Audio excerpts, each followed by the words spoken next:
4 উইকেটে 458 রান। উইকেটে 2 set batter Mushfiq ও লিটন। অনায়াসে 600 রানে পৌঁছাবে বাংলাদেশ এমনই মনে হচ্ছিল, কিন্তু আসা যাওয়ার প্রতিযোগিতায় সেই ধারণা পাল্টে গেছে। গলে বৃষ্টির পর শুরু হয় বাংলাদেশের উইকেট বৃষ্টি। গলের ফ্ল্যাট উইকেটের ধরন বদলে যায় আবহাওয়ার প্রভাবে। বৃষ্টির পর আর্দ্র উইকেটের সুযোগ কাজে লাগিয়ে শ্রীলঙ্কান পেসারদের দাপট। বলের মুভমেন্ট কাজে লাগিয়ে 5 উইকেটের মধ্যে 4টি শিকার আসিতা ফার্নান্দো ও মিলান রত্নায়েকের।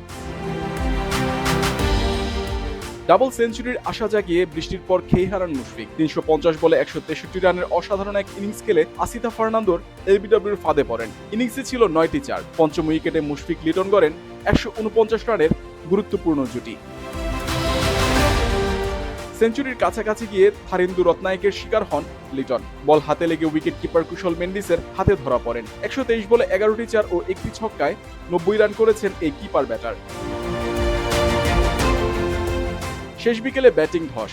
দ্বিতীয় দিনে সংগ্রহ 500 ছাড়ায়নি। ব্যাটিং কন্ডিশন, বৃষ্টির প্রভাব সব মিলিয়ে 2 দিন শেষে ম্যাচের গতি বোঝা কঠিন। সেশন বাই সেশন এগোনোর লক্ষ্য বাংলাদেশের।